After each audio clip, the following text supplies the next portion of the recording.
নাদামা, অনুতপ্ত হওয়াই হলো তওবা। যারা সারা জীবন গুনাহ করেছে, সারা জীবন গুনাহ করেছে, ভিতরে কোনো অনুতপ্ত আসে নাই, আল্লাহর ভয় আসে নাই, আল্লাহর ভয় আসে নাই। ওয়ারজুলুন যাকারাল্লাহ খালিয়ান ফাকাদ আইনাহু, নির্জনে বসে, নিভৃতে বসে নিজের গুনার কথা স্মরণ করে আল্লাহ দরবারে কাঁদে, 2 ফোঁটা চোখের পানি ছেড়ে দিয়ে আল্লাহ দরবারে কাঁদে। আমার আল্লাহ রাব্বুল আলামিন বান্দার 70 বছরের গুনাহ আল্লাহ রাব্বুল আলামিন 10 সেকেন্ডের মধ্যেই ক্ষমা ঘোষণা করে দেন। পৃথিবীতে কেউ স্থায়ী হয় না, হোক না সে ফেরাউন কিবা নমরুদ, কেউ ভবে চিরকাল রয় না। পৃথিবীতে কেউ স্থায়ী হয় না, হোক সে ফেরাউন কিবা নমরুদ, কেউ ভবে চিরকাল রয় না। ফেরাউন শেষ তো ছিল না, মৃত্যু তাকেও ছেড়ে দিল না, রয়ে গেছে তার সব স্মৃতিচিহ্ন। ফেরাউন শুধু ভবে রয় নাই। পৃথিবীতে কেউ স্থায়ী হয় না, হোক না সে ফেরাউন কিবা নমরুদ, কেউ ভবে চিরকাল রয় না। এই সেই পিরামিড দাঁড়িয়ে আকাশের দিকে মাথা বাড়িয়ে, ইতিহাস হয়ে আছে চিরকাল। ফেরাউন শুধু ভবে রয় নাই। পৃথিবীতে কেউ স্থায়ী হয় না, হোক না সে ফেরাউন কিবা নমরুদ, কেউ ভবে চিরকাল রয় না। নীল নদ আজও আছে, থাকবে চিরকাল, সত্যকে ডাকবে, ডেকে ডেকে বলে যাবে দিন রাত, কেউ যেন ফেরাউন হয় না। পৃথিবীতে কেউ স্থায়ী হয় না, হোক না সে ফেরাউন কিবা নমরুদ, কেউ ভবে চিরকাল রয় না। আলহামদুলিল্লাহ, কালিমাতুশ শুকুর। হুসাইনিয়া দারুল উলুম হুদামিয়া পাড়া মাদ্রাসার উদ্যোগে আজকের এই বিশাল ওয়াজ মাহফিলের সম্মানিত সভাপতি, সহসভাপতি, প্রধান মেহমান, বিশেষ মেহমান এবং আমার সামনে ইসলাম প্রিয়, দিন প্রিয় হযরত উমর রাদিয়াল্লাহু আনহু চেতনায় বিশ্বাসী মুসলমান এবং আমার অন্তরালে আমার মা বোনেরা যারা আছেন সকলকে জানাই আন্তরিক অভিনন্দন ও শুভেচ্ছা। সম্মানিত উপস্থিতি, আমরা প্রথমে আল্লাহ রাব্বুল আলামিনের দরবারে লাখো কোটি শুকর পেশ করছি যে রব্বুল আলামিন আপনাকে আমাকে সুস্থ রেখে, সবল রেখে এরকম একটি সুন্দর দ্বীনি মজলিসে বসার তৌফিক এনায়েত করেছেন। আমরা সকলেই পড়ি আলহামদুলিল্লাহ। সম্মানিত হাজিরিন, মানুষ মনে করে যে ধর্মসভা একটা সাধারণ জিনিস, কিন্তু একটা সাধারণ জিনিস নয়।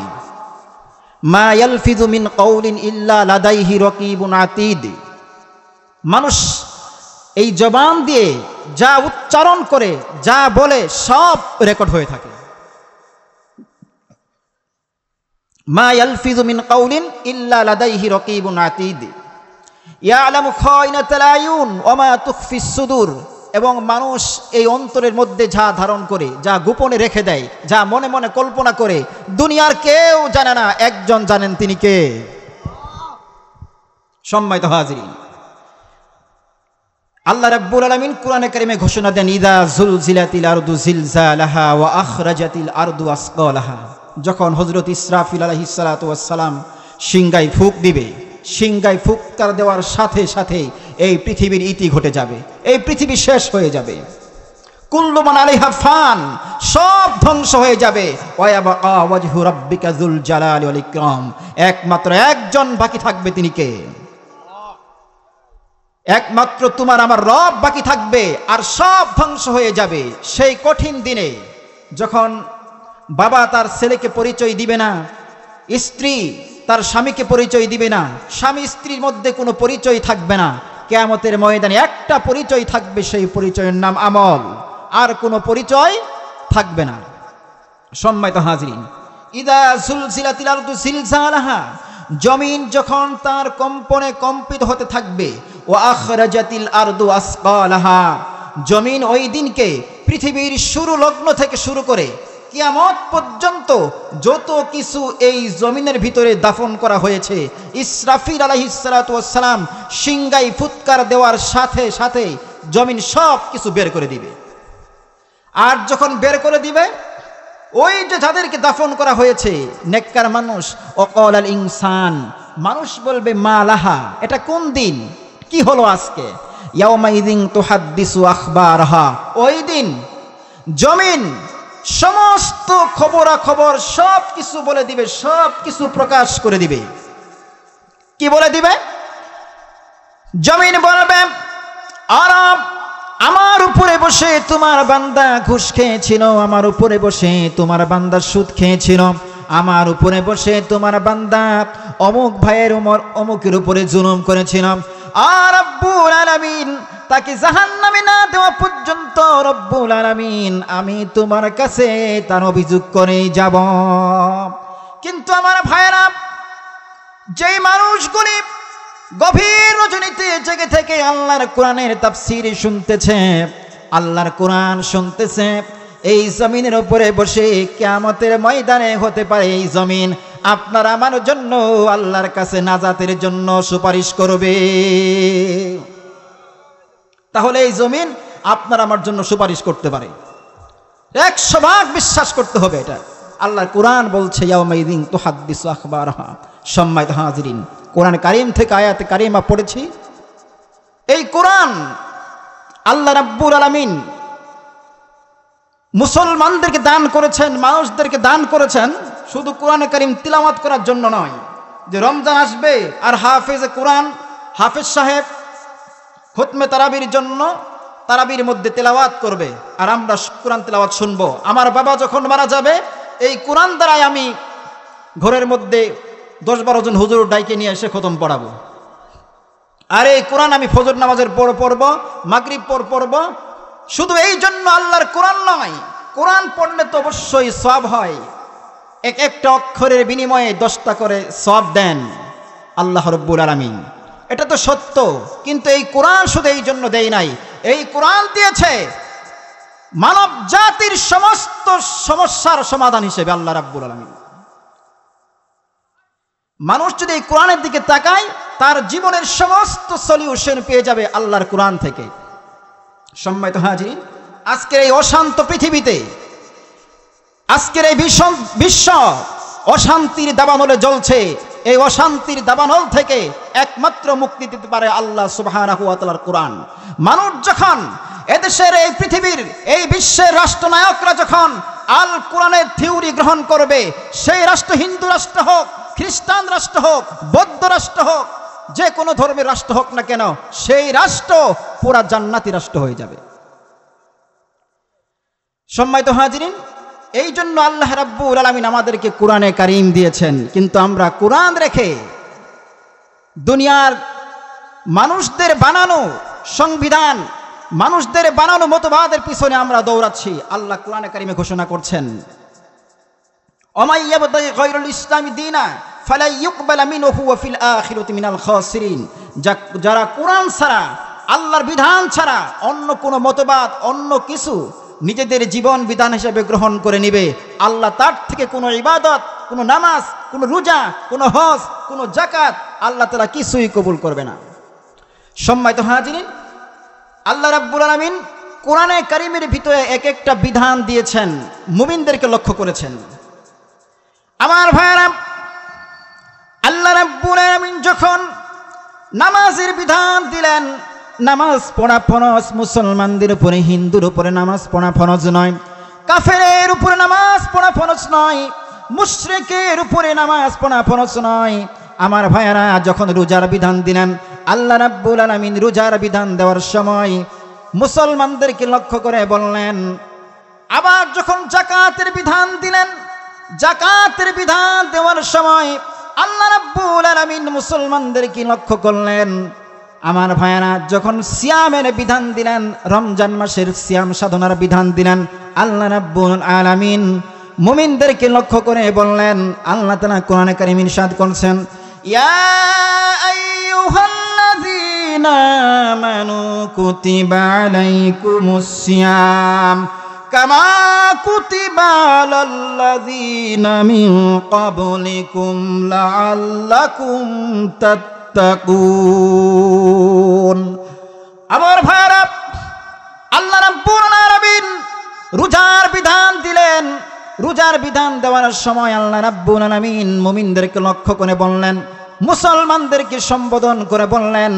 কিন্তু আল্লাহ তাআলা একটা বিধান দিয়েছেন, সেই বিধান দেওয়ার সময় আল্লাহ রাব্বুল আলামিন মুমিনদেরকে লক্ষ্য করলেন না, মুসলমানদেরকে লক্ষ্য করলেন না।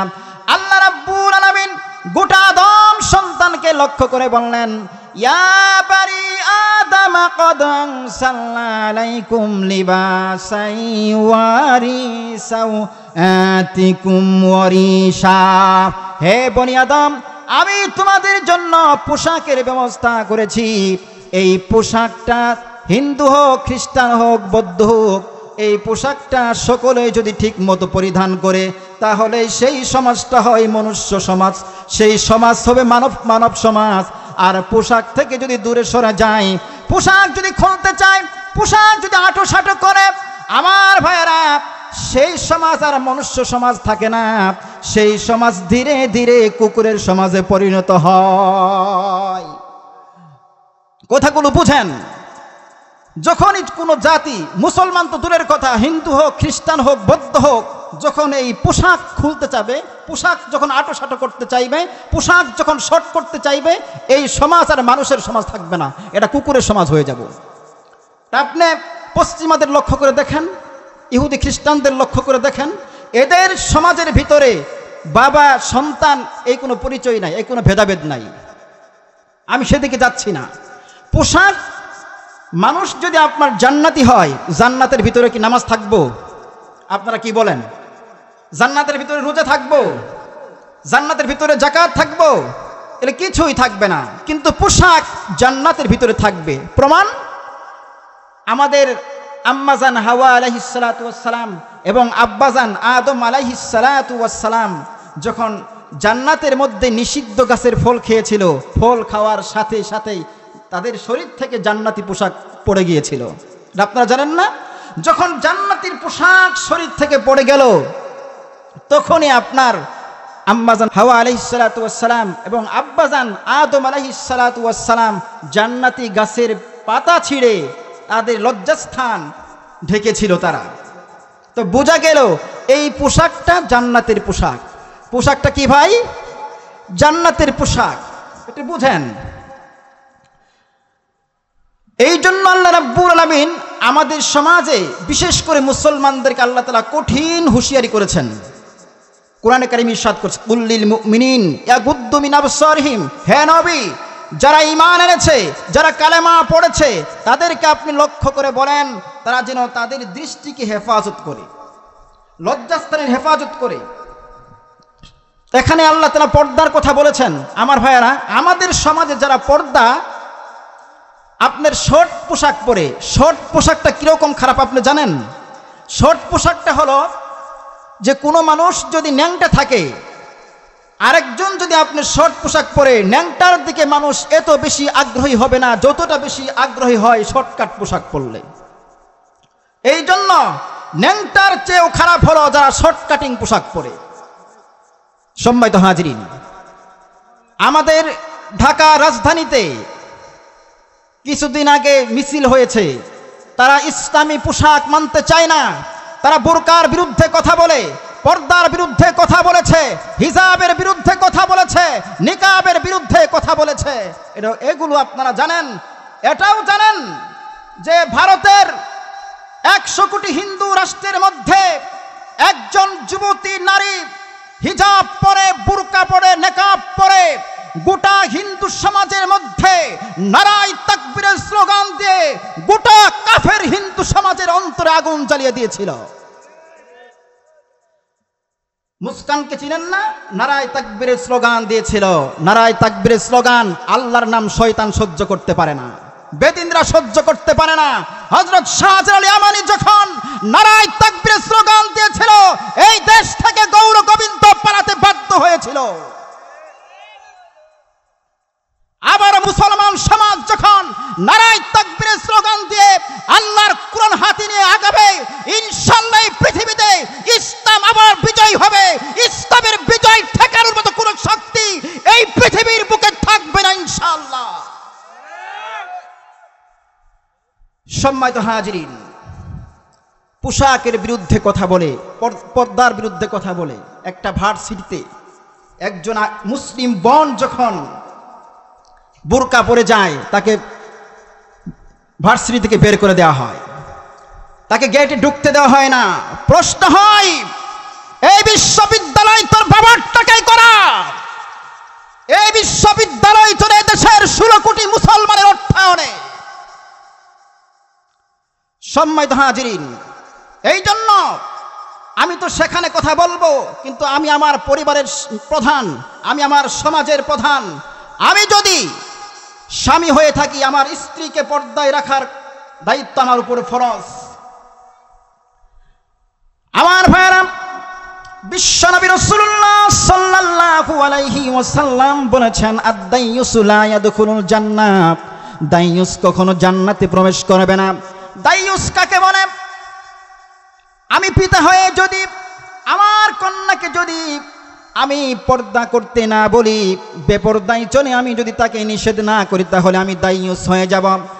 মুসলমান বাবারা, তোমাদের কন্যারা যারা বেপরদায় চলে, পর্দা করে না, বুরকা পরে না, হিজাব পরে না, নিকাব পরে না, মুসলমান বাবাজিরা, তোমার উপরে ফরজ তোমার মেয়েকে শাসন করা, তোমার মেয়েকে বুরকা পরানো। মুসলমান ভাইরা, আমরা যারা স্বামী আছি, প্রত্যেকটা স্বামীর দায়িত্ব হল তোমার স্ত্রীকে পর্দায় রাখা, তোমার স্ত্রীকে পর্দার কথা বলা। কারণ আল্লাহ রাব্বুল আলামিন বললেন, কুল্লিল মুমিনিনা ইয়াগুদ্দু মিন আবসারিহিম ওয়া ইয়াহফাযু ফুরুজাহুম যালিকা আযকা লাহুম ইন্নাল্লাহা খাবীরুম বিমা ইয়াসনাউন। আমার ভাইরা, আল্লাহ রাব্বুল আলামিন এই আয়াতের মধ্যে বিশ্বনবী রাসূলুল্লাহ সাল্লাল্লাহু আলাইহি ওয়াসাল্লামকে লক্ষ্য করে বললেন, ও নবী, আপনি বলে দেন মুমিন পুরুষদেরকে বলেন, মুসলমান পুরুষদেরকে বলেন, তারা যেন তাদের দৃষ্টিকে হেফাজত করে এবং তারা যেন তাদের লজ্জা স্থানের হেফাজত করে। আমার ভাইয়েরা, 1 নাম্বার বললেন দুনিয়ার পুরুষরা যেন তাদের চোখের হেফাজত করে, 2 নাম্বার যেন লজ্জাস্থানের হেফাজত করে। তাহলে পুরুষের পর্দা হলো 2টা। ভাই, পুরুষের পর্দা কয়টা?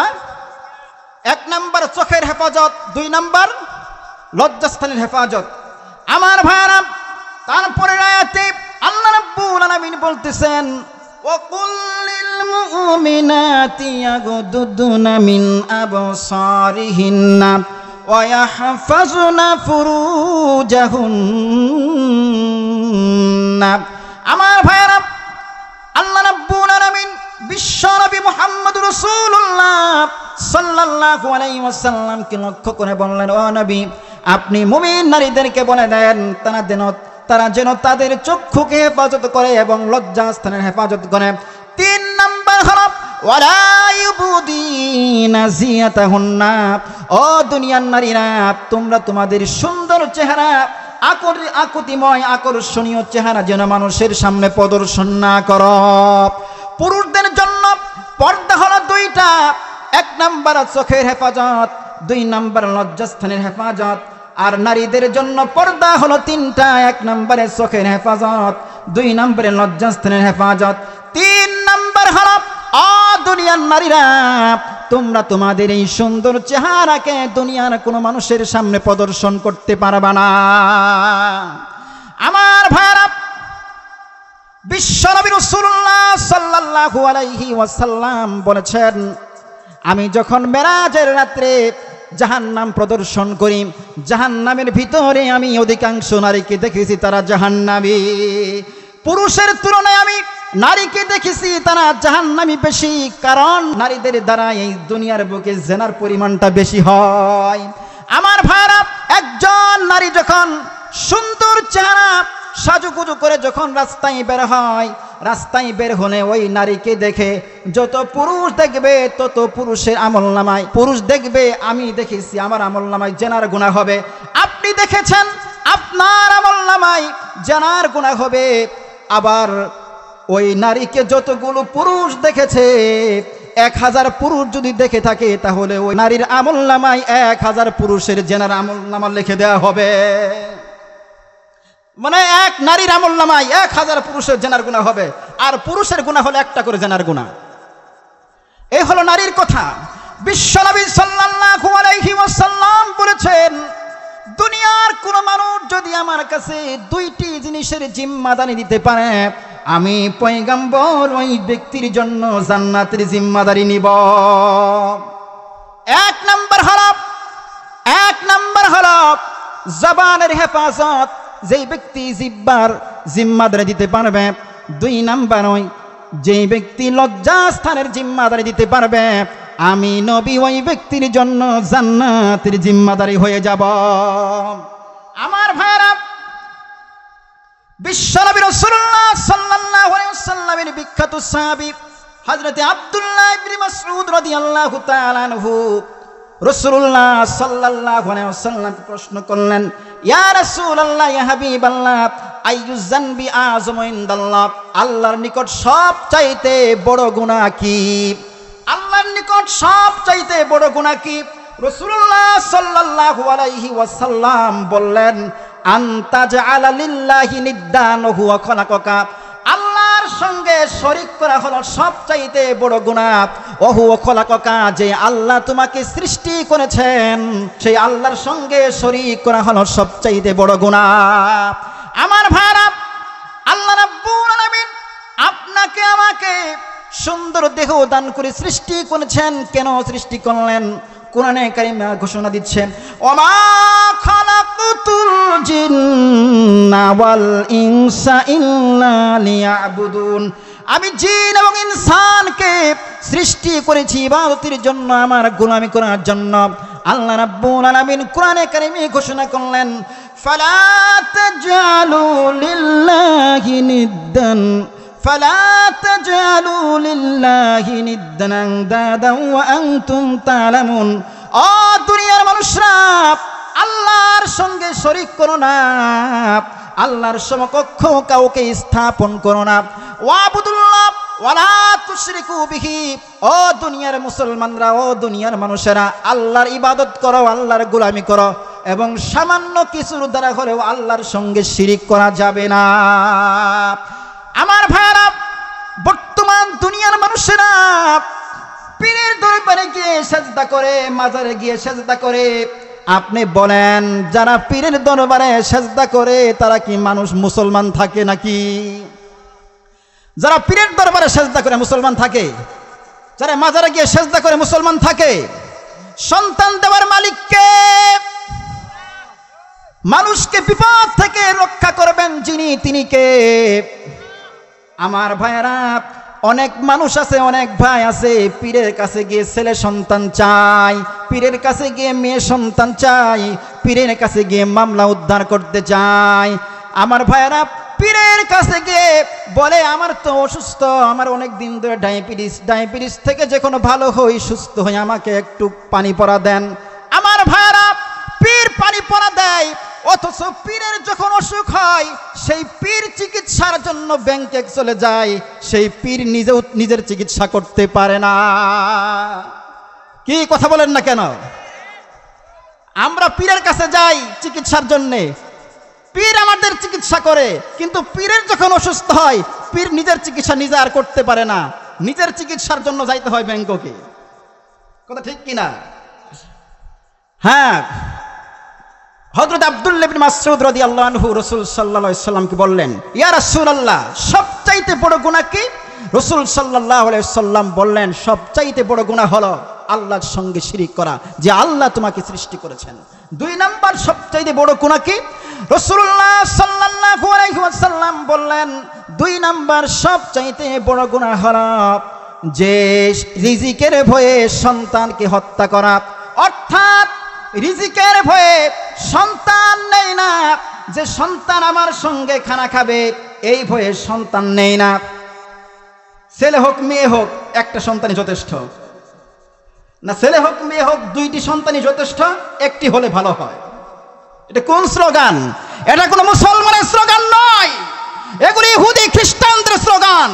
বিশ্বনবী সাল্লাল্লাহু আলাইহি ওয়াসাল্লাম বলেছেন, কিয়ামতের ময়দানে আমি আমার উম্মতের সংখ্যাধিক্য নিয়ে গর্ব করব যে আমার উম্মত এত বেশি উম্মত।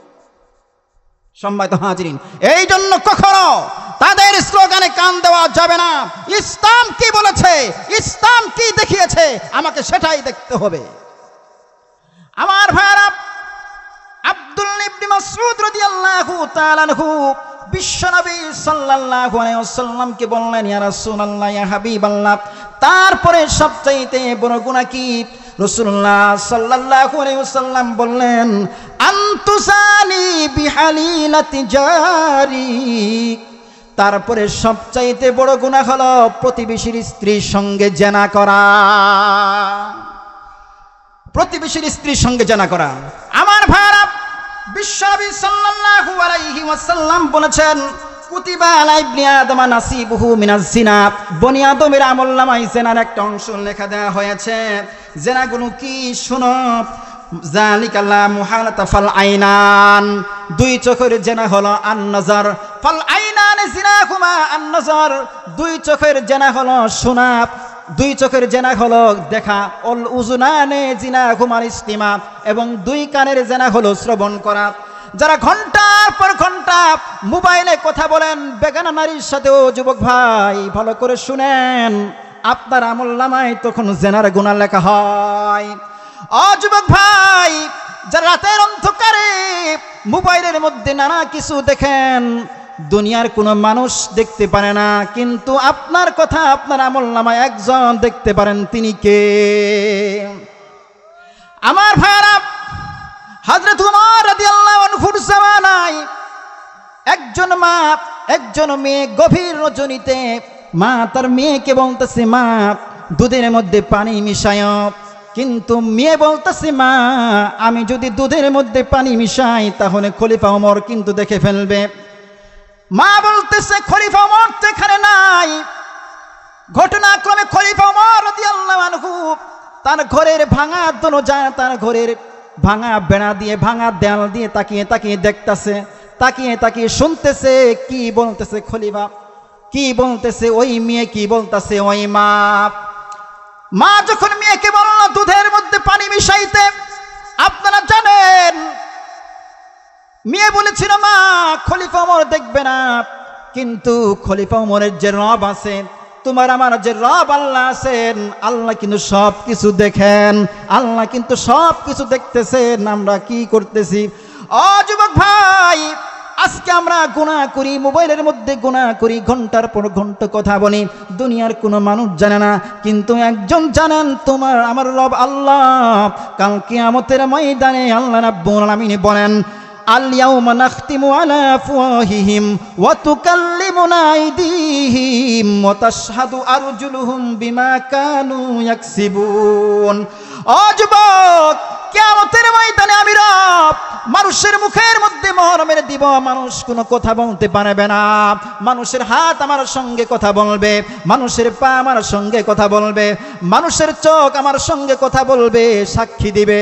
এ যুবক ভাই, ভালো করে শোনো, তুমি যদি সেই গুনাহগুলি সহ্য করতে না পারো, তাহলে আজকে থেকে তওবা করে ভালো হয়ে যাও। বিশ্বনবী সাল্লাল্লাহু আলাইহি ওয়াসাল্লাম বলেছেন, কিয়ামতের ময়দানে যখন কোনো ছায়া থাকবে না, আল্লাহর আরশের ছায়া ব্যতীত আর কোনো ছায়া থাকবে না। আল্লাহ রাব্বুল আলামিন ওই সময় 7 শ্রেণীর মানুষকে আল্লাহ রাব্বুল আলামিন আরশের নিচে স্থান দান করবেন। 1 নম্বর হলো ইমামুন আদিলুন, 1 নম্বর হলো ন্যায়পরায়ণ বাদশা। 2 নম্বর হলো শাবুন নাশা ফি ইবাদাতিল্লাহি তাআলা, 2 নম্বর হলো ওই যুবক যে তার যৌবনকালটাকে আল্লাহর ইবাদতে কাটিয়ে দিয়েছে। 1 নম্বর হলো ইমামুন আদিলুন, ন্যায়পরায়ণ বাদশা, যারা নিজের দলের লোক অন্যায় করেছে বিচার করে নাই, অন্যের বিচার ঠিকই করেছে। কিয়ামতের ময়দানে আল্লাহ রাব্বুল আলামিন তাদেরকে আক্রমণ করবেন, পাকড়াও করবেন, ধরবেন। হে বান্দা, তোকে আমি শাসক বানিয়েছিলাম, কিন্তু তুমি নেই বিচার করো নাই। কিয়ামতের ময়দানে আল্লাহ রাব্বুল আলামিন পাকড়াও করবেন, আল্লাহ রাব্বুল আলামিন ধরবেন। হে বান্দা, তোকে আমি শাসক বানাইলাম, আমির বানাইলাম, বিচারক বানাইলাম, তুমি নিজের দলের লোকের বিচার করো নাই, কিন্তু অন্যের বিচার ঠিকই করেছো। আল্লাহ রাব্বুল আলামিনের দরবারে তাকে জবাব দিতে হবে। 2 নম্বর শাবুন নাশা ফি ইবাদাতিল্লাহি তাআলা, আল্লাহ রাব্বুল আলামিন ওই যুবককে কিয়ামতের ময়দানে আরশের ছায়ার নিচে স্থান দান করবেন। যেই যুবক তার যৌবনকালটাকে আল্লাহর ইবাদতের মধ্যে কাটিয়ে দিয়েছে, আল্লাহর ইবাদতের মধ্যে কাটায়। কারণ মানুষ যখন বৃদ্ধ হয়ে যায়, বৃদ্ধ হওয়ার কারণে তার অন্তরের মধ্যে মৃত্যুর ভয় এসে যায়। মৃত্যুর ভয় আসার কারণে সেই ব্যক্তি মসজিদে আসে আল্লাহর হুকুম পালন করার জন্য। কিন্তু যেই যুবক আল্লাহর ভয়ে মসজিদে আসে, আল্লাহর ভয়ে মসজিদে আসে, কারণ যুবকের গুনাহ করার ক্ষমতা আছে। যুবক গুনাহ করে নাই, যুবক সুন্দর করে সেজদা করতে পারে, সুন্দর করে রুকু করতে পারে, সুন্দর করে আল্লাহর হুকুমগুলি পালন করতে পারে। কিন্তু একজন বৃদ্ধা বাবা, একজন বৃদ্ধ দাদা যখন সেজদা করতে যায়, তার কোমর সাই দেয় না, সুন্দর করে সেজদা করতে পারে না, সুন্দর করে রুকু করতে পারে না। এই জন্য আল্লাহ রাব্বুল আলামিনের নিকট যুবকের ইবাদত আল্লাহ তাআলা খুব ভালোবাসেন, অধিক প্রিয়। বৃদ্ধের ইবাদতের চেয়ে, বৃদ্ধার সেজদার চেয়ে যুবকের সেজদার দাম আল্লাহ তাআলার দরবারে অনেক অনেক বেশি। আমার ভাইরা, এই জন্যই বিশ্বনবী সাল্লাল্লাহু আলাইহি ওয়াসাল্লাম যুবকদেরকে ইসলামের প্রতি ডেকেছেন, আহ্বান করেছেন। 3 নম্বর হলো আরজুলুন কলবুহু মুআল্লাকুন বিল মসজিদ, 3 নম্বর হলো ওই ব্যক্তিকে আল্লাহ রাব্বুল আলামিন কিয়ামতের ময়দানে আরশের নিচে স্থান দান করবেন, যার দিলটা, যার অন্তরটা সব সময় মসজিদের সঙ্গে লেগে থাকে। আমার ভাইরা, 4 নম্বর হলো ওয়ারজুলানে তাহাব্বা ফিল্লাহি ইজতামা আলাইহি ওয়া তাফাররাকা আলাইহি, ওই যুবক, ওই মুসলমান, ওই ভাই যে কাউকে যখন আল্লাহর জন্য ভালোবাসে, কাউকে যখন আল্লাহর জন্য ভালোবাসে, আবার কাউর সঙ্গে যখন শত্রুতা পোষণ করে, আল্লাহর জন্যই শত্রুতা পোষণ করে। মুসলমান যখন রাজনীতি করে, একমাত্র আল্লাহকে রাজি খুশি করার জন্য রাজনীতি করে। মুসলমান যখন কোনো দলকে ঘৃণা করে, আল্লাহর জন্যই ঘৃণা করে। মুসলমান যখন কাউকে দান করে, আল্লাহর জন্যই কাউকে দান করে। মুসলমান যখন কাউকে কিছু দেয় না, আল্লাহর জন্যই দেয় না। রাসূলুল্লাহ সাল্লাল্লাহু আলাইহি ওয়াসাল্লাম বলেছেন, মান আহাব্বা লিল্লাহ ওয়া আবগাদা লিল্লাহ ওয়া আতা লিল্লাহ ওয়া মানা লিল্লাহ ফাকাদ ইসতাকমালাল ঈমান। যেই ব্যক্তি আল্লাহর জন্য কাউকে ভালোবাসে, আল্লাহর জন্য কাউর সঙ্গে শত্রুতা পোষণ করে, আমি কাফেরকে ভালোবাসি না, আমি মুসলমানকে ভালোবাসি, আমি আওয়ামী লীগকে ভালোবাসি, বিএনপিকে ভালোবাসি, যতদিন পর্যন্ত তারা ইসলামের সঙ্গে থাকে। আমার ভাইরা, আওয়ামী লীগকে আমি ঘৃণা করি, বিএনপিকে ঘৃণা করি, সমস্ত দলকে আমি ঘৃণা করি। কখন ঘৃণা করি? যখন তারা ইসলামের বিরুদ্ধে কথা বলে, আল্লাহর কোরআনের বিরুদ্ধে আওয়াজ তোলে, তখন আমি আওয়ামী লীগ হোক, বিএনপি হোক, আল্লাহর কোরআনের বিরুদ্ধে আওয়াজ তোলার কারণে আমি দলকে 1 তালাক, 2 তালাক, 3 তালাক নয়, সঙ্গে সঙ্গে 14 তালাক দিয়ে দেই। আজকে আমি দল করেছি, কিন্তু দল তুমি ইসলামের বিরুদ্ধে কথা বলেছ, কোরআনের বিরুদ্ধে আওয়াজ তুলেছ দল, আজকে তোমাকে লাথি দিলাম। আমার ভাইরা, 5 নম্বর হল বিশ্বনবী সাল্লাল্লাহু আলাইহি ওয়াসাল্লাম বলেন, যেই ব্যক্তি, যেই যুবককে একজন মহিলা ডাকলো, গুনাহ করার জন্য ডাকলো, অরজুলুন দাতু ইমরাতু জাত মানসাবিন ওয়া জামালিন, একজন সুন্দরী বংশীয় দিক থেকে অনেক উচ্চমানের বংশ, তার অনেক সুন্দর চেহারা, তাকে যুবককে জেনার দিকে ডাকছে। আর যুবক বলছে ফাকালা ইন্নী আখাফুল্লাহ, ও যুবতী শোনো, আমি আল্লাহকে ভয় করি, আমি জেনায় লিপ্ত হতে পারবো না। আমার ভাইরা, বিশ্বনবী সাল্লাল্লাহু আলাইহি ওয়াসাল্লাম জেনার গুনাহগুলি কি কি হবে রাসূলুল্লাহ সাল্লাল্লাহু আলাইহি ওয়াসাল্লাম স্পষ্ট ভাষায় রাসূলুল্লাহ সাল্লাল্লাহু আলাইহি ওয়াসাল্লাম হাদিসের ভিতরে উল্লেখ করেছেন। আল্লাহ রাব্বুল আলামিন কোরআনে কারীমের মধ্যে উল্লেখ করেছেন, বিশ্বনবী সাল্লাল্লাহু আলাইহি ওয়াসাল্লামের দরবারে একজন সাহাবী আগমন করলো। হযরতে মায়েজ ইবনে মালিক আসলামী রাদিয়াল্লাহু তাআলা আনহু রসুলের কাছে আসছে। রসুলকে বলতেছে, ইয়া রাসূলুল্লাহ, ইয়া হাবিবাল্লাহ, আমাকে পবিত্র করেন, আমি জিনা করেছি, আমাকে পবিত্র করেন। রাসূলুল্লাহ সাল্লাল্লাহু আলাইহি ওয়াসাল্লাম সাহাবীকে বললেন, না, তুমি জিনা করো নাই, তুমি বাড়িতে ফিরে যাও। সাহাবী রাসূল সাল্লাল্লাহু আলাইহি ওয়াসাল্লাম তার থেকে যখন মুখ ফিরে নিলেন, সাহাবী রাসূল সাল্লাল্লাহু আলাইহি ওয়াসাল্লামের ডান দিকে গেল, রাসূল সাল্লাল্লাহু আলাইহি ওয়াসাল্লাম বাম দিকে মুখ ফিরাইলেন। সাহাবী বাম দিকে গেল, আবার সাহাবী সামনে আসলো। রাসূলুল্লাহ সাল্লাল্লাহু আলাইহি ওয়াসাল্লাম সাহাবীকে বাড়িতে পাঠিয়ে দিলেন। সাহাবী বাড়ি চলে গেল। দ্বিতীয় দিন আবার রাসূল সাল্লাল্লাহু আলাইহি ওয়াসাল্লামের কাছে আসলো, ইয়া রাসূলুল্লাহ, ইয়া হাবিবাল্লাহ, আমি জিনা করেছি, আমাকে পবিত্র করেন। রাসূলুল্লাহ সাল্লাল্লাহু আলাইহি ওয়াসাল্লাম তাকেও আবার পাঠিয়ে দিলেন। তৃতীয় দিন আবার এসে বললেন, ইয়া রাসূলুল্লাহ, ইয়া হাবিবাল্লাহ, আমি জিনা করেছি, আমাকে পবিত্র করেন। রাসূলুল্লাহ সাল্লাল্লাহু আলাইহি ওয়াসাল্লাম তাকে আবার পাঠিয়ে দিলেন। চতুর্থ দিন সাহাবী আবার আসলো, রাসূলকে সে বলে, ইয়া রাসূলুল্লাহ, আমি জিনা করেছি, আমাকে পবিত্র করেন। রাসূলুল্লাহ সাল্লাল্লাহু আলাইহি ওয়াসাল্লাম ওই সাহাবীর এলাকায় অন্য সাহাবীকে পাঠিয়ে দিলেন, লোকজন পাঠিয়ে দিলেন যে সাহাবীর মাথায় কোনো সমস্যা আছে নাকি। সাহাবায়ে কেরাম তদন্ত নিয়ে এসে রাসূল সাল্লাল্লাহু আলাইহি ওয়াসাল্লামকে বলল, ইয়া রাসূলুল্লাহ, ইয়া হাবিবাল্লাহ, মায়েজ ইবনে মালিক আসলামীর মাথায় কোনো সমস্যা নাই। হযরত মায়েজ ইবনে মালিক আসলামী রাদিয়াল্লাহু আনহু জিনা করেছে। রাসূলকে বললেন, ইয়া রাসূলুল্লাহ, আমি জিনা করেছি, আমাকে পবিত্র করেন। রাসূলুল্লাহ সাল্লাল্লাহু আলাইহি ওয়াসাল্লাম সাহাবায়ে কেরামকে অর্ডার করলেন, ও সাহাবীরা রে, হযরতে মায়েজ ইবনে মালিককে মাটির ভিতরে ঘাড় পর্যন্ত গেড়ে তাকে পাথর মেরে চূর্ণ বিচূর্ণ করে হত্যা করে দাও। আমার ভাইরা, সাহাবায়ে কেরাম রাদিয়াল্লাহু তাআলা আনহুম আজমাইন হযরতে মায়েজ রাদিয়াল্লাহু আনহুকে জেনা করার কারণে মায়েজ রাদিয়াল্লাহু আনহুকে পাথর নিক্ষেপ করে চূর্ণ বিচূর্ণ করে হত্যা করে দেয়।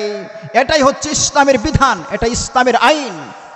আপনি আজকে নামাজ পড়তে পারছেন, কিন্তু ইসলামের যে বিধানগুলি আছে, ইসলামের বিচার আচারগুলি যে আছে, যে একজন মানুষ যখন চুরি করবে, দুর্নীতি করবে, অর্থ পাচার করবে, তার বিধান হচ্ছে তাকে হাত কেটে দিতে হবে। একজন মানুষ যখন জেনা করবে, জেনা করার কারণে তাকে রাজপথের উত্তাল তরঙ্গে তার দেহকে মাটির ভিতরে গেড়ে তাকে পাথর মেরে চূর্ণ বিচূর্ণ করে হত্যা করা হবে। এটা হচ্ছে ইসলামের বিধান। আমার দেশে যখন ধর্ষণ হয়, ধর্ষক যখন ধর্ষণ করে, যদি আমাদের বাংলাদেশে বাইতুল মুকাররম জাতীয় মসজিদের সামনে একজন ধর্ষককে ধরে যদি এরকম ভাবে পাথর নিক্ষেপ করে হত্যা করা হয়, 24 ঘন্টার মধ্যে সমস্ত ধর্ষক তওবা করে আল্লাহর ওলি হয়ে যাবে। তারা মনে করে আর জীবনে ধর্ষণ করা যাব না। এটা হচ্ছে ইসলামের বিধান। সম্মানিত হাজিরিন, এই বিধান কখন কায়েম হব, এগুলো কখন হব? যদি আমি আর আপনি মুসলমান, ইসলাম ধারণ করেছি, বুকে কালেমা ধারণ করেছি, সাহাবায়ে কেরাম হযরত ওমর রাদিয়াল্লাহু আনহু যে ইসলাম ধারণ করেছিল, আমি আর আপনি তো সেই ইসলামই ধারণ করেছি। কেন আমরা আল্লাহর কোরআনের কথা বলতে পারি না? এই জীবন দিয়ে লাভ কি? সেই জন্য আসেন, যে কয়দিন এই দুনিয়ার বুকে থাকবো, ততদিন পর্যন্ত আল্লাহর কোরআনের সঙ্গেই থাকবো। আল্লাহর কোরআনের কথাগুলি বলবো ইনশাআল্লাহ। বলতে পারবেন ইনশাআল্লাহ? কি হবে বেঁচে থেকে অযথা বিদ্যা শিখে, যদি না গড়তে পারো শোষণবিহীন সমাজটাকে? কি হবে বেঁচে থেকে, কি হবে বেঁচে থেকে? কি হবে যুবক নামে পূজা হয় এই ধরাতে, যেখানে মা বোনেরা ধর্ষিত হয় দিনে রাতে? কি হবে যুবক নামে পূজা হয় এই ধরাতে, যেখানে মা বোনেরা ধর্ষিত হয় দিনে রাতে। যৌবনের সার্থকতা ঘুচিবেই সকল ব্যথা, যৌবনের সার্থকতা ঘুচিবেই সকল ব্যথা। পারো যদি বলি দিতে মানুষরূপী পশুটাকে, পারো যদি বলি দিতে মানুষরূপী পশুটাকে, কি হবে বেঁচে থেকে অযথা বিদ্যা শিখে যদি না গড়তে পারো শোষণবিহীন সমাজটাকে। কি হবে লেখালেখির কলম বাজির এই মহড়া, সমাজের আসল চিত্র যদি না যাই তুলে ধরা। কি হবে লেখালেখির কলম বাজির এই মহড়া, সমাজের আসল চিত্র যদি না যাই তুলে ধরা। যদি ওই ঘুষের বলে কলমটা উল্টো চলে, যদি ওই ঘুষের বলে কলমটা উল্টো চলে, তবে কি যাবে রুখা দুর্নীতিকে, তবে কি যাবে রুখা দুর্নীতিকে। কি হবে বেঁচে থেকে অযথা বিদ্যা শিখে যদি না গড়তে পারো শোষণবিহীন সমাজটাকে। কি হবে বেঁচে থেকে, কি হবে বেঁচে থেকে। কি হবে নামাজ রোজা ইমানদারির বড়াই করে যদি ওই খুদার কোরআন নর্দমাতেই থাকে পড়ে। কি হবে নামাজ রোজা ইমানদারির বড়াই করে যদি ওই খুদার কোরআন নর্দমাতেই থাকে পড়ে। মসজিদের কোণে বসে জিকির শুধু করই কষে, মসজিদের কোণে বসে জিকির শুধু করই কষে। এভাবেই যায় না পাওয়া আল্লাহকে, এভাবেই যাই না পাওয়া আল্লাহকে। কি হবে বেঁচে থেকে অযথা বিদ্যা শিখে যদি না গড়তে পারো শোষণবিহীন সমাজটাকে। কি হবে বেঁচে থেকে, কি হবে বেঁচে থেকে, ঠিক কিনা আমার ভাইরা। বিশ্বনবী রাসূলুল্লাহ সাল্লাল্লাহু আলাইহি ওয়াসাল্লাম দুনিয়ার মুসলমানদেরকে সতর্ক করলেন, দুনিয়ার উম্মতদেরকে সতর্ক করলেন, যারা জিনা করে আল্লাহ রাব্বুল আলামিন তাদের বিপরীতে ভয়ঙ্কর ঘোষণা দিয়েছেন। বিশ্বনবী সাল্লাল্লাহু আলাইহি ওয়াসাল্লাম বলেছেন, গভীর রজনীতে আল্লাহ রাব্বুল আলামিন আসমানের দরজাগুলি খুলে দেন, আসমানের দরজা খুলে দিয়ে আল্লাহ রাব্বুল আলামিন আহ্বান করে আল্লাহ রাব্বুল আলামিন ডাকতে থাকে, কে আসো হাল মিন দাইন, কেউ আসো নাকি কোনো দোয়া প্রার্থনাকারী। ফায়ুস্তাজাবু লাকুম, কোনো প্রার্থনা করে যদি থাকো, কোনো ব্যক্তি যদি প্রার্থনা করো, আমি রব তার প্রার্থনা কবুল করব। হাল মিন সাইরিন, আসো কোনো সাহায্য প্রার্থনাকারী, আমি রবের কাছে সাহায্য চাও, দুনিয়ার কোনো মানুষের কাছে নয়, আমি রবের কাছে সাহায্য চাও, আমি রব তোমাকে সাহায্য করব। কেউ আসো নাকি পেরেশানগ্রস্ত, আল্লাহ রাব্বুল আলামিন তার পেরেশান দূর করে দিবেন। সবার দোয়া আল্লাহ রাব্বুল আলামিন কবুল করবেন, কিন্তু একজনের দোয়া আল্লাহ তাআলা কবুল করবে না, ইল্লা মিন জানিয়া, যে ব্যক্তি জিনা করে আল্লাহ রাব্বুল আলামিন জিনাকারীর দোয়া কবুল করবে না। আমার ভাইরা, বিশ্বনবী রাসূলুল্লাহ সাল্লাল্লাহু আলাইহি ওয়াসাল্লাম বলেছেন, এলাকার মধ্যে গজব আসে কখন, যখন এলাকার ভিতরে দুইটি পাপ যখন বেড়ে যায় তখন ওই এলাকার ভিতরে গজব আসে। এক নম্বরে যখন সুদের পাপ বৃদ্ধি হয়ে যায় ওই এলাকার মধ্যে গজব আসে, আল্লাহর সাহায্য উঠে যায়, আল্লাহর গজবকে তারা টেনে টেনে নিয়ে আসে। দুই নম্বর হলো যখন এলাকার মধ্যে, যখন ওই জনপদের মধ্যে জেনার পাপ বৃদ্ধি হয়ে যায় তখন এলাকার মধ্যে আল্লাহর গজব তারা টেনে টেনে নিয়ে আসে। এখন যার হাতে এই বড় বড় সেট আছে তাদের কাছে বেশিরভাগ জেনার গুনাহ হচ্ছে কিনা ভাই? এই জন্য আমার ভাইরা, আল্লাহ রাব্বুল আলামিন যেহেতু কিয়ামতের ময়দানে এই জন্য তোমাকে আমাকে পাকড়াও করবে আমার ভাইরা, এই জন্য আমরা তওবা করব আল্লাহ রাব্বুল আলামিনের কাছে। আল্লাহ রাব্বুল আলামিন যেন আমাদেরকে জেনার এই নিকৃষ্ট পাপ থেকে যেন আল্লাহ রাব্বুল আলামিন আমাদেরকে ক্ষমা করে দেয়। আমার ভাইরা, খলিফা ওমর রাদিয়াল্লাহু আনহুর জামানায় একজন মহিলা, একজন যুবতী রাস্তা চলতেছে, মরুভূমি পার হচ্ছে হেঁটে হেঁটে। মরুভূমি পার হতে হতেই হঠাৎ করে রাস্তার সামনে বিশাল ভয়ঙ্কর জঙ্গল, এদিকে সন্ধ্যা ঘনিয়ে এসেছে, বিকাল পার হয়ে গেছে, সন্ধ্যা ঘনিয়ে এসেছে। এমন মুহূর্তে মহিলা দেখে তার সামনে একটা যুবক। মহিলা মনে মনে কল্পনা করতেছে, এই যুবক যদি আমাকে একা পেয়ে প্রেমের প্রস্তাব দেয় আর আমি যদি এই যুবকের প্রেমের প্রস্তাব প্রত্যাখ্যান করি তাহলে এই যুবকটা আমার সতীত্বের উপরে, আমার দেহের উপরে ঝাঁপিয়ে পড়তে পারে, আমার 18 বছরের নারীত্ব, আমার 18 বছরের সতীত্ব নষ্ট হয়ে যাবে। আমি যাই 18 বছর ধরে হেফাজত করে রেখেছি। আমার ভাইরা হাঁটতেছে আর দূর দূর চিন্তা করতেছে, বুকটা দূর দূর করে কাঁপতেছে। এমন সময় হঠাৎ করে এই যুবক সামনে এসে গিয়েছে। যুবক সামনে এসে বলে, আসসালামু আলাইকুম ওয়া রাহমাতুল্লাহ। ও বোন, তোমার কোনো ভয় নাই, আমার পরিচয় হলো আমি একজন মুসলমানের সন্তান। কারণ মুসলমানের সন্তান চরিত্রবান হয়, মুসলমানের সন্তান চরিত্রহীন হয় না। এর জ্বলন্ত প্রমাণ হযরতে আব্দুল্লাহ বিন রাওহা রাদিয়াল্লাহু তাআলা আনহু মুতার যুদ্ধের সময় ইসলামের 3 নম্বর সেনাপতি, মুতার যুদ্ধের 3 নম্বর সেনাপতি রাসূলুল্লাহ সাল্লাল্লাহু আলাইহি সাল্লাম আব্দুল্লাহ বিন রাওহাকে নিয়োগ করেছিলেন।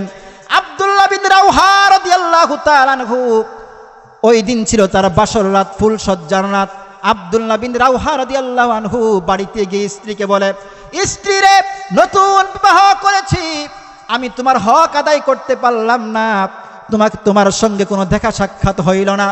স্ত্রী ঘরের ভিতর থেকে বলতেছে, প্রাণের স্বামী, নতুন বিবাহ হয়েছে, আমি আপনাকে ভালো করে দেখি নাই, আপনিও আমাকে ভালো করে দেখেন নাই।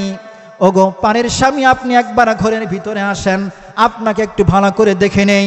আব্দুল্লাহ বিন রাওহা রাদিয়াল্লাহু আনহু বলে, না না না, আমি ঘরের মধ্যে যাব না, ঘরের মধ্যে গেলে তোমাকে দেখে প্রেম জাগবে, ভালোবাসা জাগবে, আর যুদ্ধের ময়দানে যাইতে আমার জন্য দেরি হয়ে যাবে। আমার ভাইরা, আব্দুল্লাহ বিন রাওহা রাদিয়াল্লাহু আনহুর কথা শুনে স্ত্রী বলতেছেন, ও প্রাণের স্বামী, না না, আপনি যদি ঘরের মধ্যে আসেন তাহলে আমি আপনার কাছে প্রেম নিবেদন করব না, কোনো ধরনের ভালোবাসা নিবেদন করব না, আমি শুধু আপনার চেহারাটা একবার দেখব, যাতে কিয়ামতের ময়দানে কোটি কোটি মানুষের মধ্যে আপনাকে আমি স্বামী বলে চিনে নিতে পারি। আব্দুল্লাহ বিন রাওহা রাদিয়াল্লাহু আনহু বলতেছেন, স্ত্রীরে, যে রবের জন্য, যে আল্লাহর জন্য আমি আমার প্রাণ কুরবানি করতে যাচ্ছি, আমি আমার জান কুরবানি করতে যাচ্ছি, ওই রব্বুল আলামিন কিয়ামতের ময়দানে তোমাকে আমাকে স্বামী স্ত্রী হিসাবে পরিচয় করে দিবে। আব্দুল্লাহ বিন রাওহা রাদিয়াল্লাহু আনহু বাসার রাতে স্ত্রীর সঙ্গে দেখা করলেন না, সাক্ষাৎ করলেন না, আল্লাহর প্রেমে পাগল হয়ে, রাসূলের প্রেমে পাগল হয়ে তরবারি নিয়ে যুদ্ধের ময়দানে গিয়েছিল। ও মুসলমান, যেই মুসলমান, যেই যুবক, যেই মুসলমানের সন্তান ঘরের মধ্যে সুন্দর স্ত্রীকে রেখে আল্লাহর জন্য জীবন দিতে যায়, ওই মুসলমানের বাচ্চা কখনো নারী লোভী হতে পারে না। কথা বলেন না কেন? এই মুসলমান কখনো নারী লোভী হতে পারে না। আমার মুসলমান যখন এত সুন্দর চরিত্রবান, এত সুন্দর আখলাকের অধিকারী, তখন ইহুদি খ্রিস্টান কুত্তাদের এটা সহ্য হয় না। তারা চেষ্টা করলো কিভাবে মুসলমানদের যুবকদের চরিত্র নষ্ট করা যায়, মুসলমানদের ইমানকে নষ্ট করা যায়। কিভাবে করা যায়? তাদের ভিতরে ইউটিউব ঢুকাই দাও, ফেসবুক ঢুকাই দাও, ইন্ডিয়ান নায়িকাদের ন্যাংটা ছবিগুলো ঢুকিয়ে দাও, মুসলমানের ছেলেদের চরিত্র নষ্ট হয়ে যাবে। মুসলমানদের ছেলেদের জেহেন সীমাবদ্ধ হয়ে যাবে। সাকিব মুশফিকের 6-4-এর ভিতরে তাদের জেহেন সীমাবদ্ধ হয়ে থাকবে। মেসি নেইমারের গোলের মধ্যে মুসলমান যুবকদের, মুসলমানদের ইমান, মুসলমানদের চেতনা সীমাবদ্ধ হয়ে যাবে। আমরা তো ভুলে গিয়েছি 17 বছরের মোহাম্মদ বিন কাসেম ভারতবর্ষ বিজয় করেছিল। হে মুসলমান, তোমরা এখন দুনিয়ার বুকে জীবিত, আজ দুনিয়ার বুকে কোটি কোটি মুসলমান, অথচ ফিলিস্তিনের বুকে মুসলমানদের প্রথম কিবলা বাইতুল আকসা ইহুদিরা দখল করে রেখেছে। সে এখন একজন সালাউদ্দিন আইয়ুবী নাই, আজ বাইতুল আকসা অপেক্ষা করছে কবে একজন সালাউদ্দিন আইয়ুব আগমন করবে, কবে মুহাম্মদ বিন কাসেম আগমন করবে, কবে হযরত উমর ইবনুল খাত্তাব আগমন করে ইহুদি খ্রিস্টানদেরকে দুনিয়ার বুকে জবাই করে আল্লাহর এই দুনিয়ায় আবারও বাইতুল আকসা মুক্ত করবে। এই চেতনায় আছে মুসলমানের পবিত্র কিবলা বাইতুল আকসা। আমি আমার পর্দার আলের যে মা বোনগুলো আছে তাদেরকে বলবো, ইহুদি খ্রিস্টানদের সন্তানরা যখন কোন ইহুদি নারী গর্ভবতী হয়, প্রেগনেন্ট হয়, তখন আপনার ইহুদি নারীরা আপনার সায়েন্সের অঙ্ক করে, সায়েন্সের অঙ্ক করলে এই প্রভাব পড়ে এই পেটে যে সন্তান রয়েছে, গর্ভে যে সন্তান রয়েছে, এই সন্তানের উপরে এই প্রভাব পড়ে। এই জন্য ইহুদরা বুদ্ধিমান বেশি হয়, কিন্তু আমার সমাজের নারীরা যখন প্রেগনেন্ট হয়, গর্ভবতী হয়, তারা স্টার জলসা নিয়ে ব্যস্ত থাকে, সারাক্ষণ তারা টিভি সিনেমা নিয়ে মগ্ন থাকে, আল্লাহর কোন একবারও পড়ে না। আমি আহ্বান করব, হে দুনিয়ার নারীরা, তোমরা যখন তোমাদের পেটের মধ্যে সন্তান আসবে, তোমরা যখন প্রেগনেন্ট হবা, আল্লাহর কোরআন পড়ো। তোমার পেট থেকে যেই সন্তান আসবে, সেই সন্তান হবে আব্দুল কাদের জিলানী, সেই সন্তান হবে শাহদ আলী আমানী। কথা বলেন না কেন? এই জন্য মুসলমান, আপনারা এই কথাগুলি, এই মেসেজগুলি দুনিয়ার সমস্ত নারীদের কাছে পৌঁছে দিবেন। আমার ভাইয়েরা, বিশ্বনবী সাল্লাল্লাহু আলাইহি ওয়াসাল্লামের আরেকজন সাহাবী, বিশ্বনবী সাল্লাল্লাহু আলাইহি ওয়াসাল্লামের আরেকজন সাহাবী, মহিলা সাহাবী রাসূলকে সে বলল, ইয়া রাসূলুল্লাহ, হাবিবাল্লাহ, আমি জিনা করেছি, ওগো আল্লাহর রাসূল, আমি জিনা করেছি, আমাকে পবিত্র করেন। রাসূলুল্লাহ সাল্লাল্লাহু আলাইহি ওয়াসাল্লাম বললেন, না, তুমি জিনা করো নাই। মহিলা বলতেছে, ইয়া রাসূলুল্লাহ, আপনি যেভাবে মায়েসকে ফেরত দিয়েছিলেন, আমাকে আপনি সেইভাবে ফেরত দিতে চান নাকি? ওগো আল্লাহর রাসূল, আমি জিনা করেছি, জিনার মাধ্যমে আমার গর্ভে, আমার পেটে সন্তান এসেছে। আমার ভাইরা, বিশ্বনবী সাল্লাল্লাহু আলাইহি সাল্লাম বললেন, যাও, তুমি সন্তান প্রসব করো, সন্তান প্রসব করার পরে তুমি আসবা, কারণ অন্যায় করেছো তুমি। তোমার পেটের মধ্যে, তোমার গর্ভের মধ্যে যেই সন্তান এসেছে, ওই সন্তান কোনো অপরাধ করে নাই। আর জিনা করেছো তুমি, তুমি অপরাধ করেছো, তোমার গর্ভে যে সন্তান আছে, সেই সন্তান তো কোনো অপরাধ করে নাই। কি বলেন? সেই সন্তান কোনো অপরাধ করে নাই। এর দ্বারা আরেকটা মেসেজ দিলেন দুনিয়ার মানুষদেরকে, যে তোমরা যখন তখন বাচ্চা নষ্ট করতে পারবা না। রাসূল সাল্লাল্লাহু আলাইহি ওয়াসাল্লাম এটা অপছন্দ করেছেন। আমার ভাইয়েরা, আল্লাহর কোরআন বলছে, আল্লাহ রাব্বুল আলামিন সূরাতুল ফুরকানের লাস্টের দিকে রহমানের বান্দার পরিচয় দিয়েছেন। একটা আয়াতের মধ্যে আল্লাহ রাব্বুল আলামিন রহমানের বান্দা কারা, আল্লাহ রাব্বুল আলামিন পরিচয় দিলেন, ওয়াল্লাযীনা লা ইয়াদুনা মা'আল্লাহি ইলাহান আখারা ولا يقتلون النفس التي حرم الله إلا بالحق ولا يزنون ومن يفعل ذلك يلقى أثاما। আল্লাহ তাআলা রহমানের বান্দার পরিচয় দিলেন, ওয়াল্লাযীনা লা ইয়াদুনা মা'আল্লাহি ইলাহান আখার। রহমানের বান্দা কারা? আল্লাহর বান্দা কারা? আল্লাহর বান্দা হচ্ছে তারা যারা আল্লাহর সঙ্গে কাউকে শরীক করে না। ওয়াল্লাযীনা লা ইয়াদুনা মা'আল্লাহি ইলাহান আখার ওয়ালা ইয়াকতুলুনান নাফসাল্লাতী হারামাল্লাহু ইল্লা বিল হক।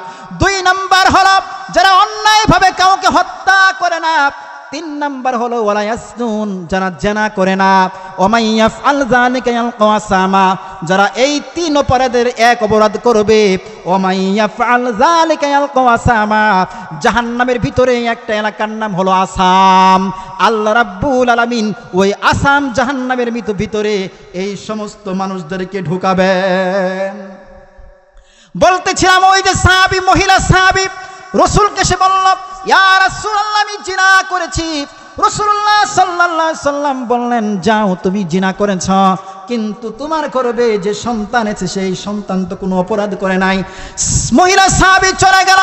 অনেকদিন পরে আবার আসলো, সন্তানকে নিয়ে এসেছে, সন্তান প্রসব করে রাসূলের কাছে এসেছে, ইয়া রাসূলুল্লাহ, ইয়া হাবিবাল্লাহ, আমি জিনা করেছি। ওগো আল্লাহর রাসূল, এই যে দেখেন আমার সন্তান প্রসব হয়েছে।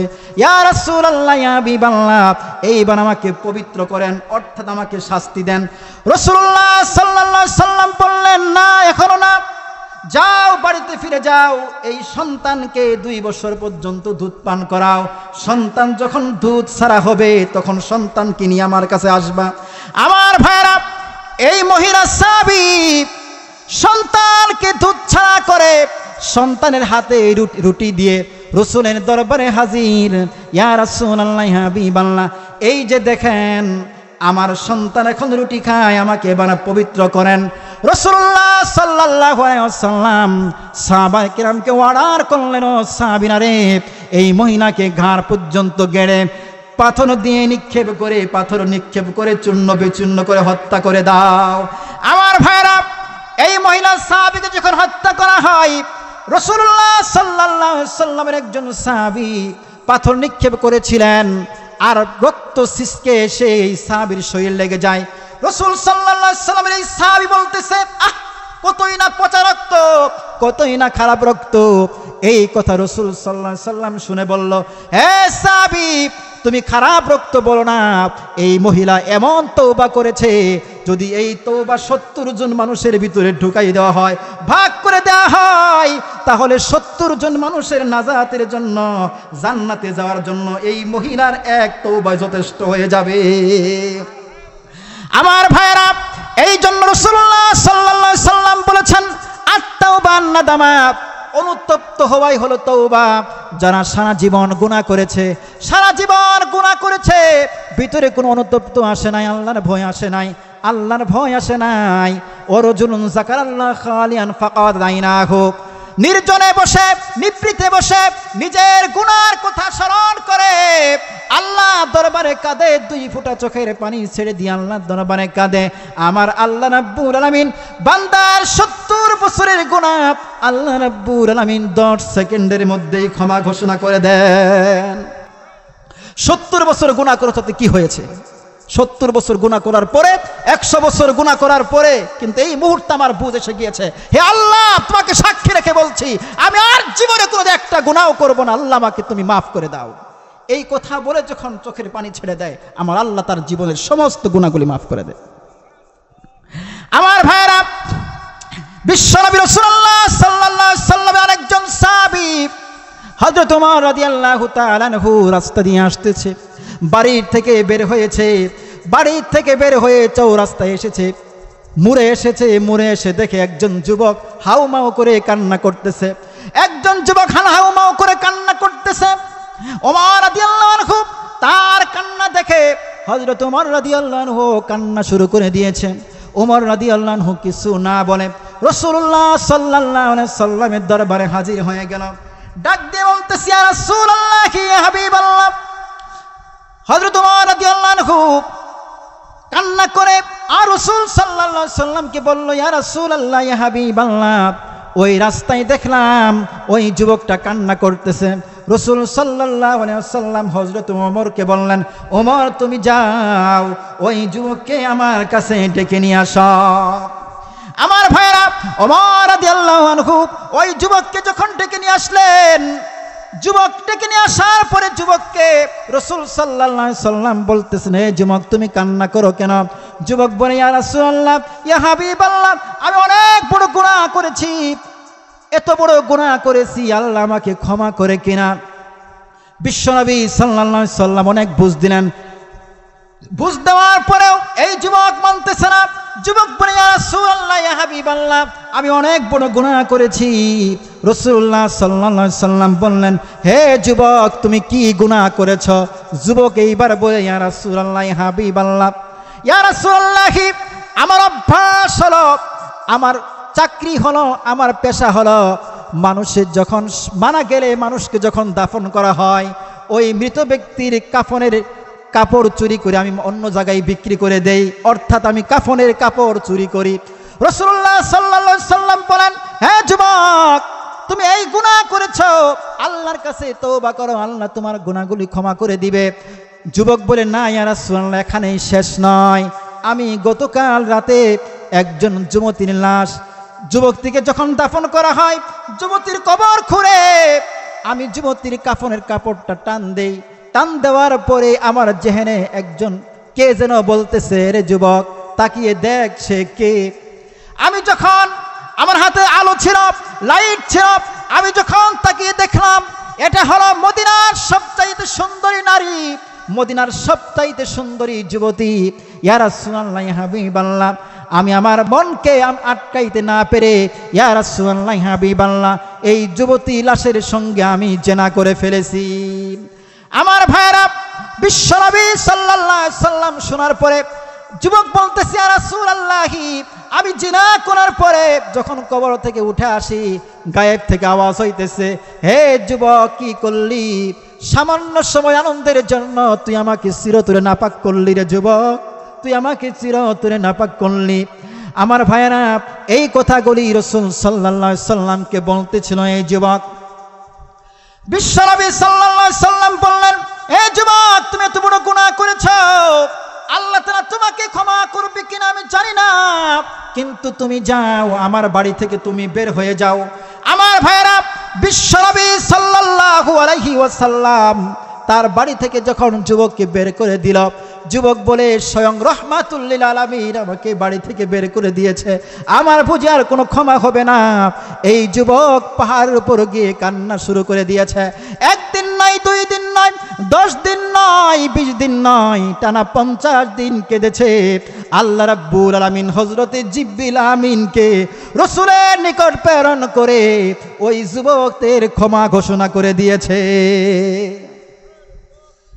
আমার ভাইরা, এখনো যদি মঞ্চের মধ্যে, এলাকার মধ্যে এমন কোন কঠিন গুনাহগার থাকে যে আল্লাহর কাছে তওবা করলাম, ও রব্বুল আলামিন সারা জীবন গুনাহ করেছি, নামাজ পড়ি নাই, ও রব্বুল আলামিন সারা জীবন জিনা করেছি, রব্বুল আলামিন আর কোনোদিন জিনা করব না, রব্বুল আলামিন সারা জীবন দাড়ি কেটেছি, আর কোনোদিন দাড়ি কাটব না।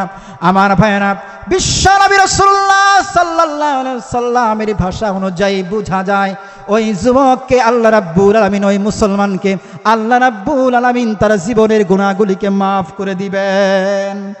আমার ভাইয়েরা, এখানে যারা উপস্থিত আছি, আমরা কি আজকে আল্লাহকে সাক্ষী রেখে যদি অন্তরের মধ্যে মুনাফিকি না থাকে, হাত দুটি উত্তোলন করে আল্লাহকে দেখাইতে পারি, ও রব, জীবনে যতদিন পর্যন্ত বেঁচে থাকবো ততদিন পর্যন্ত এক ওয়াক্ত নামাজ কাজা করব না।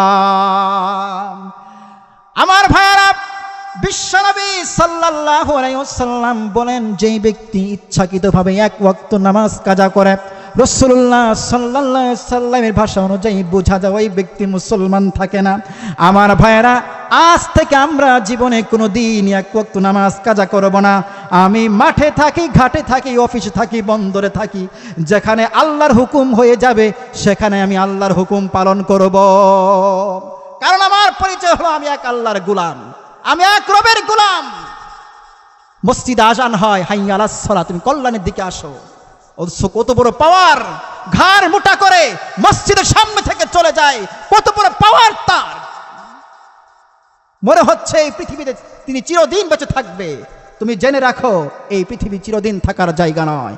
এই পৃথিবীতে সারা পৃথিবী শাসন করেছিল বাদশাহ জুলকারনাইন।